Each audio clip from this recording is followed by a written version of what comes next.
El tema que se va a exponer es aparato músculo-esquelético.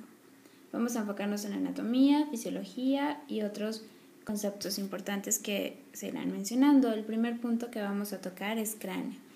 Los huesos del cráneo, esta es una imagen anterior. Podemos identificar el parietal, el esfenoides con su ala mayor y menor, el hueso temporal, el hueso etmoides, el vómer, la mandíbula con sus diferentes características, el hueso maxilar, el hueso cigomático, el hueso lagrimal y el hueso nasal. Esta es otra imagen lateral sobre los huesos de los cuales ya hemos hablado e identificado. Esta es una imagen lateral de los músculos del cráneo. Aquí vamos a encontrar el vientre occipital del músculo epicraneano, el músculo auricular posterior, superior y anterior, el vientre frontal del músculo epicraneano por esta parte. También tenemos la fascia del temporal y la aponeurosis epicraneal. Bueno, en este momento vamos a pasar a lo que nos referimos a los músculos de la cara.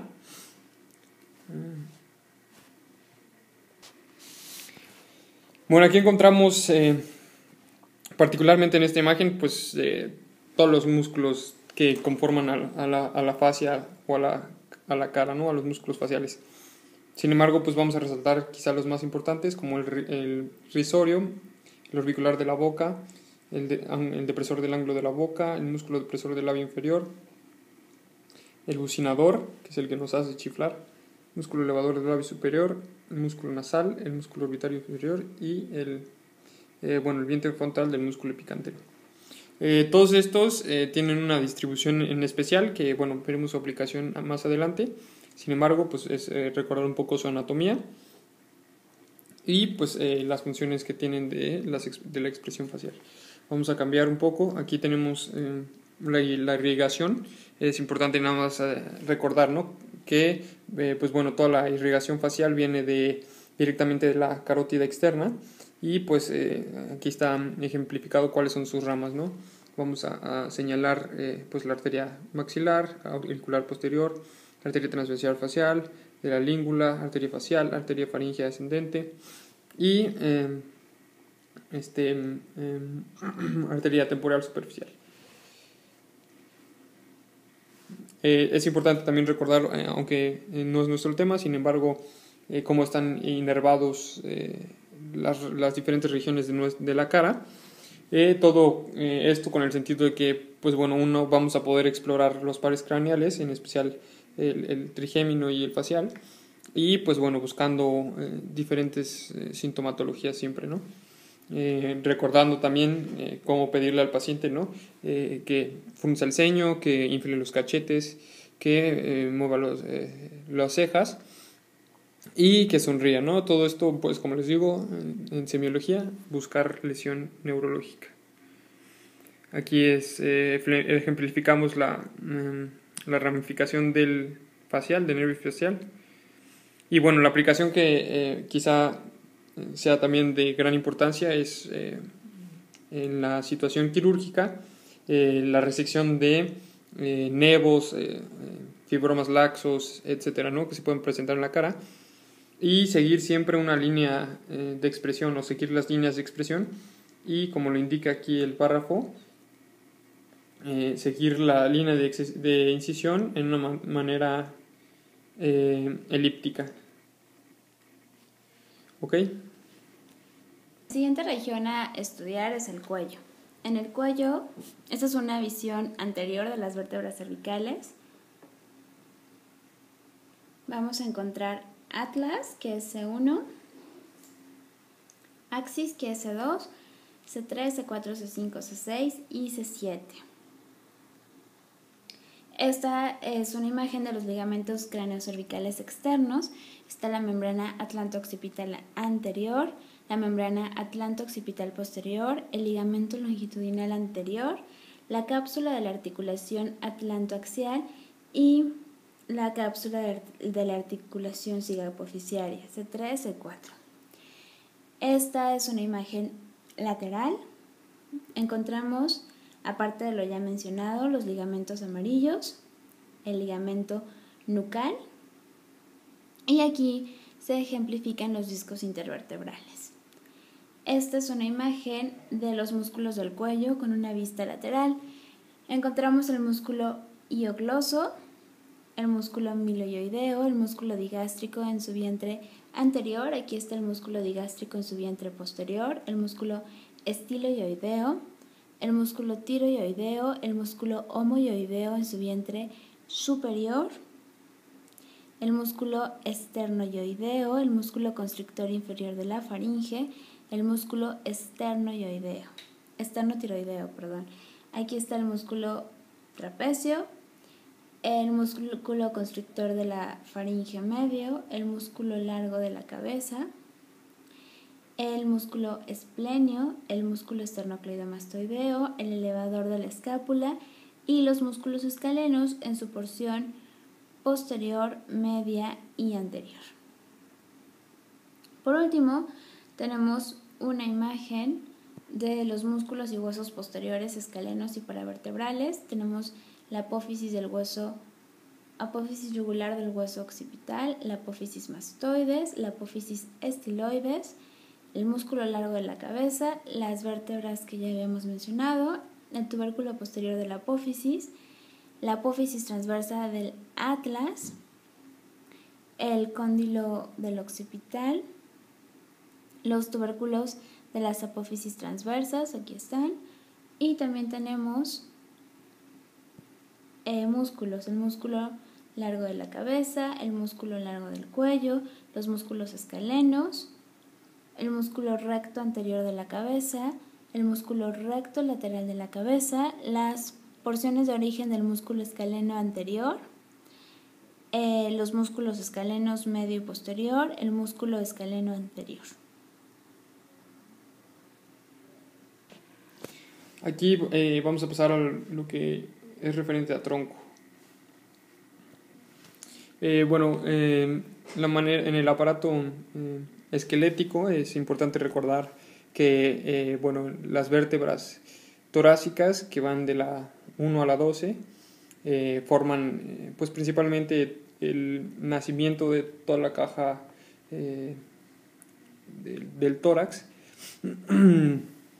Y pues lógicamente con el soporte que le confiere tanto a las costillas como al propio cuerpo.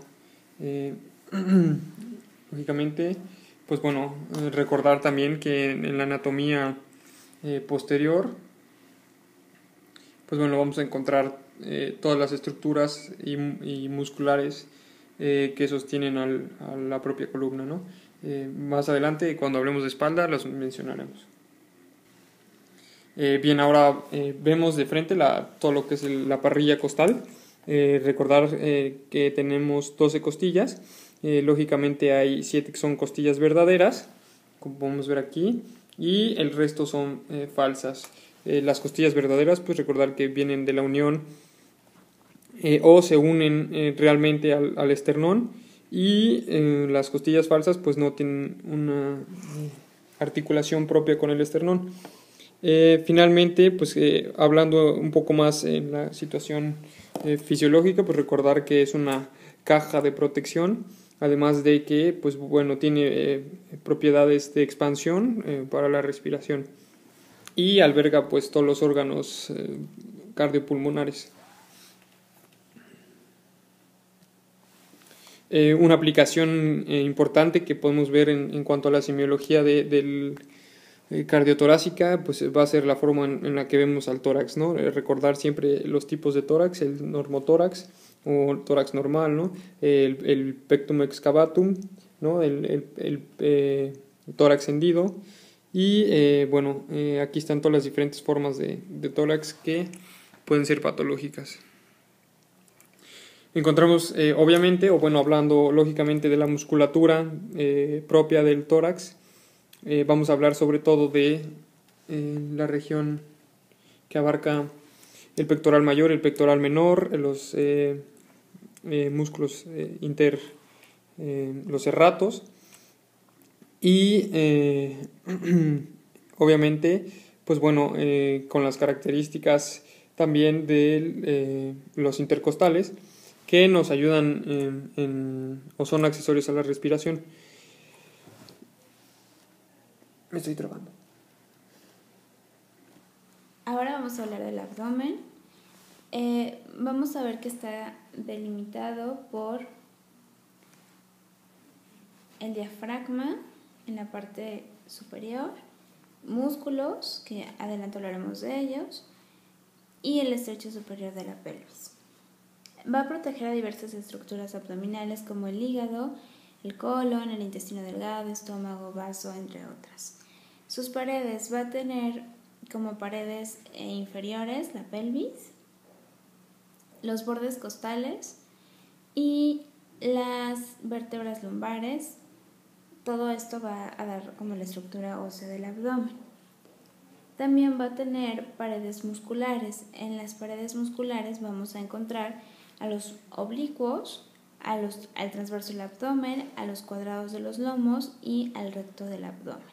También vemos el ilíaco y el psoas mayor. El diafragma es lo que va a delimitar la diferencia entre tórax y abdomen, y vamos a encontrar en su constitución el ligamento arqueado interno, el ligamento arqueado medio, el ligamento arqueado lateral y los pilares, el pilar derecho y el pilar izquierdo. Los músculos anteriores abdominales se van a conformar por el músculo dorsal ancho y el músculo oblicuo externo. Vamos a tener también la aponeurosis del oblicuo externo, la línea alba y el ligamento inguinal. Los oblicuos, vamos a tener 3 oblicuos. Va a ser el oblicuo externo, que son estos, los oblicuos internos y sus aponeurosis, y el oblicuo interno, que adelante lo mencionamos. También vemos el músculo recto del abdomen en esta imagen, y aquí vemos cómo están las vainas de los rectos. Entonces tenemos nuestra línea alba, el recto del abdomen, y aquí viene oblicuo externo, oblicuo interno y transverso del abdomen. Estas son las capas de la pared del abdomen. Vamos a tener una fascia superficial que se va a constituir por grasa y una membranosa. Antes de esto va a estar la piel, después siguen las aponeurosis. Tenemos la fascia transversal, la fascia extraperitoneal, y aquí vemos la disposición de los músculos otra vez, los músculos rectos, el músculo externo, el músculo interno y el transverso del abdomen. Ahora hablaremos de los músculos de la espalda y la anatomía de la espalda implicada.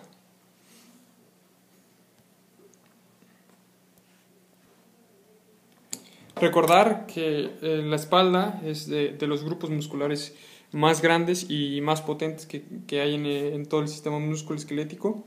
Ya nos describieron la anatomía del cuello. Vamos a hablar lógicamente de un músculo muy importante como es el trapecio. Vamos a hablar también del deltoides, que aunque pertenece a miembro superior, lo tocaremos más bien en miembro superior. Vamos a hablar del dorsal ancho. Vamos a hablar de los músculos redondos mayor y menor. Vamos a hablar del músculo serrato posterior y del supraespinoso. Todos estos son de una manera superficial. Hay que recordar que hay 3 capas o 3 superficies. Estamos hablando de la más superficial, a la más media, a la profunda. La profunda, pues ya tenemos el músculo erector de la columna con los propios ligamentos. Recordar que es la columna la que nos ayuda a conservar la postura. Bien, no podemos pasar por alto la espalda baja. Lógicamente tenemos aquí el músculo oblicuo del abdomen, tanto interno como externo, los músculos serratos y el dorsal ancho y todo lo que es la cresta ilíaca. Aquí es dorsal ancho. Y bueno, la implicación clínica que quizá podamos observar más desde el punto de vista clínico es sin duda la localización de los dermatomas. Si observan aquí, tenemos todos los, o bueno, aquí están en parte los dermatomas más importantes, son muchísimos, pero son los que tienen más significado, más relevancia. Lógicamente aquí vienen las estructuras que inervan y podríamos explorarles muchísimas cosas desde los reflejos, la sensibilidad, etcétera, ¿no? Y pues lógicamente nos van a dar o orientar a diferentes patologías. Bien, ahora hablaremos un poco de la extremidad superior. Recordando un poco la anatomía del brazo, del hueso, pues lógicamente vamos a encontrar que está compuesta por todo el húmero y el acromion y la escápula, ¿no? En conjunto esto es lo que se conoce como miembro superior. Podemos ver en azul y en rojo las inserciones y los orígenes musculares. Lógicamente también podemos recordar la cabeza del húmero, cómo se inserta en su cápsula articular. Y vamos a pasar a hablar de los músculos del manguito rotatorio. Vamos a recordar que son 4 principalmente: el músculo supraespinoso, el infraespinoso, el músculo supraescapular y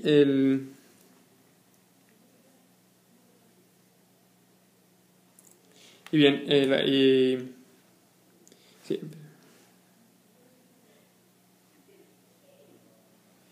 Entonces son los que forman el manguito rotador. En esta vista también podemos ver todos los músculos que conforman la zona del miembro superior, hablando desde la anatomía del bíceps, con sus diferentes inserciones, tanto la porción larga como la porción corta. Vamos a hablar del deltoides, de todas sus vainas y sus inserciones. Hablamos del tríceps, aquí se nota pues la vista anterior de todos los músculos que ya hablamos y la vista posterior, ¿no? Coracomial y tenemos que comprenden esta parte del brazo. Por otra parte tenemos los músculos del antebrazo. Esta es una versión anterior. Recordar que el antebrazo está compuesto por músculos flexores y extensores, así como pronadores y supinadores, que pues nos van a dar las características propias de la rotación del antebrazo. Ahora hablaremos de la extremidad inferior. Los huesos de la extremidad inferior van a ser la pelvis,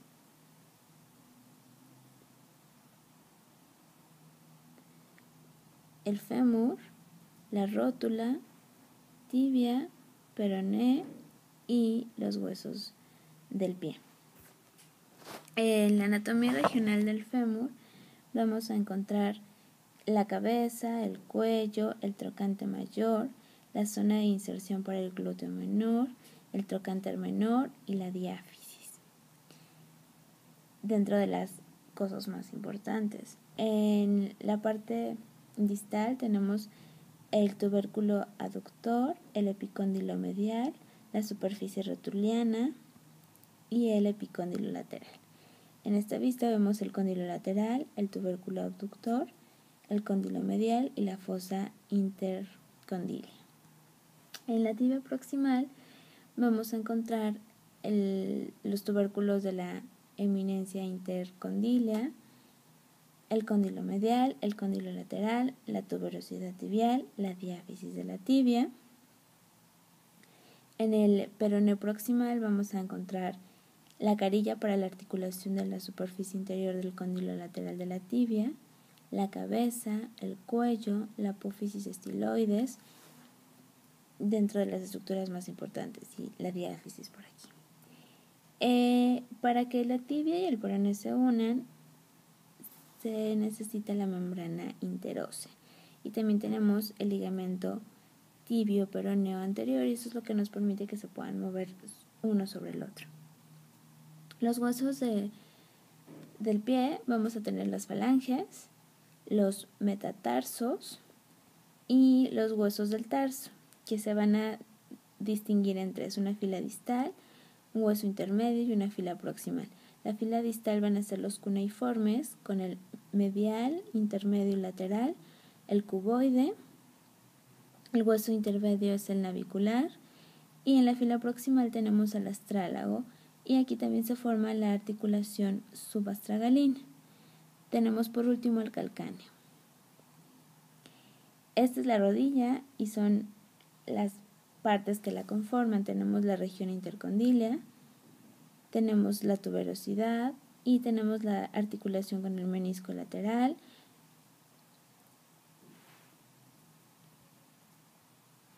La inserción del ligamento cruzado anterior, la inserción del menisco lateral, y bueno, son las partes más importantes.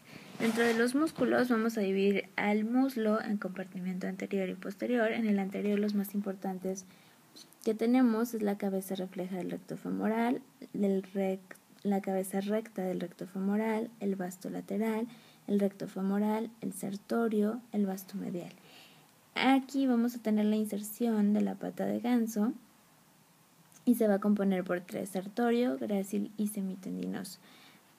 En esta vista ubicamos el certorio.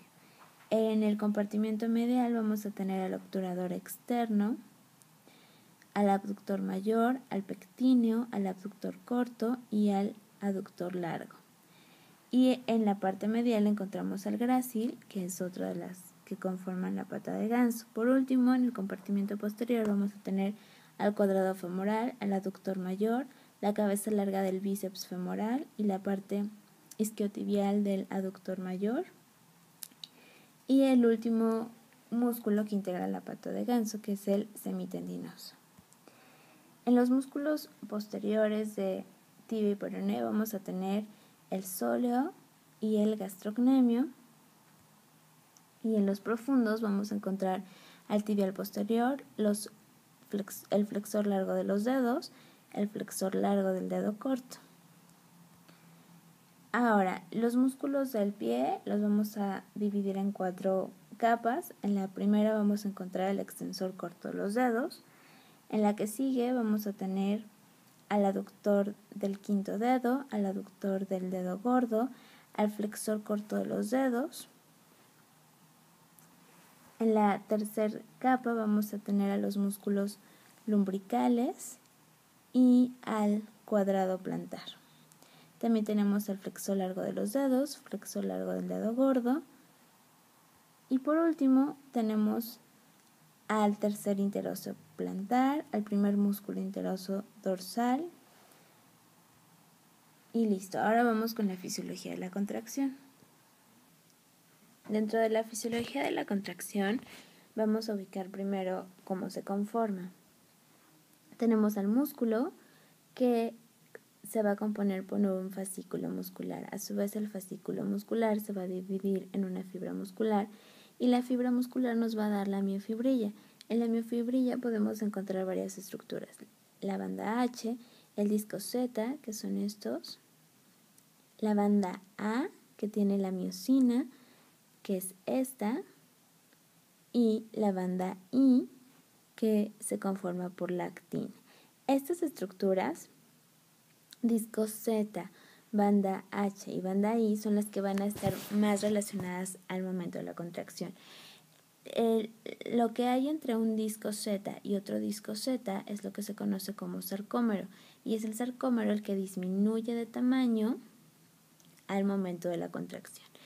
Aquí podemos ver la composición molecular, moléculas de actina, los filamentos de actina, filamento de miosina y demás composición molecular del músculo, de la fibra muscular.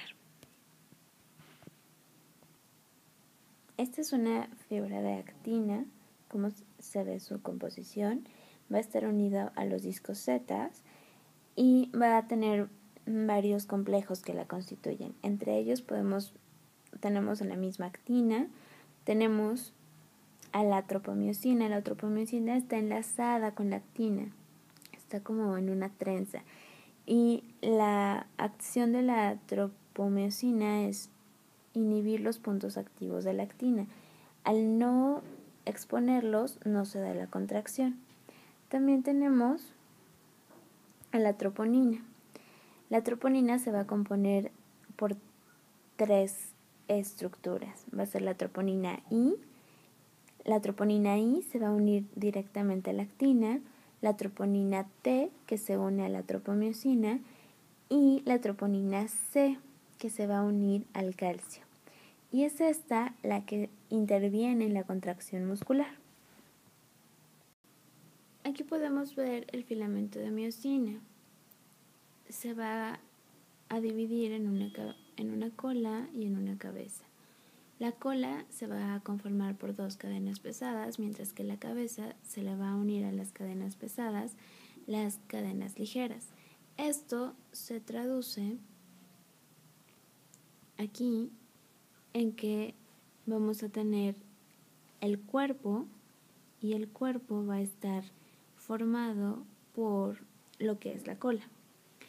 Y vamos a tener las cabezas, que van a ser estas. Las cabezas se van a poder mover, y es el movimiento de las cabezas sobre el filamento de actina lo que nos va a dar la contracción. Tenemos que las cabezas van a tener bisagras, y son estas bisagras las que permiten el movimiento. Aquí tenemos los puentes cruzados, que es la unión entre el brazo y la cabeza del filamento de miosina, y es una de las partes principales para que se dé la contracción. Una vez que el filamento de actina es activado por los iones calcio y los puntos activos ya están disponibles para que se unan a ellos las cabezas de la miosina, es cuando se inicia la contracción. Todavía no es esto es una hipótesis, y la teoría que más se acepta es la teoría de la cremallera, en donde se propone que cuando la cabeza se une a un punto activo de la actina, se producen cambios profundos en las fuerzas intramoleculares entre la cabeza y el brazo de este puente cruzado, en esta interacción que ya habíamos mencionado. Entonces hay una nueva alineación de fuerzas que hace que la cabeza se desplace hacia el brazo, y que al desplazarse arrastre al filamento de actina. Una vez que se desplaza, entonces tenemos a la cabeza que se va a unir al punto activo. Una vez que se une, se vuelve a desplazar y se une a otro punto activo que está posterior a este. Y así se va uniendo puntos activos que están más alejados del punto inicial, y eso es lo que se le conoce golpe activo. Y es al final este golpe activo el que produce que disminuya el tamaño del sarcómero y que se dé la contracción muscular. Por último, en esta imagen podemos ver 2 fases del músculo, una relajada y el otro contraído. Podemos ver cómo disminuye el tamaño. Hay una disminución del tamaño del sarcómero, y esto se debe a que cuando está contraído, las fibras de actina se unen más por la acción de la miosina en ellas, del golpe activo que ya mencionábamos, y cuando está relajado están más separadas porque no está esta unión de la miosina con la actina que las junta. Y bueno, así es como terminamos la plática sobre la anatomía y parte de fisiología del sistema musculoesquelético.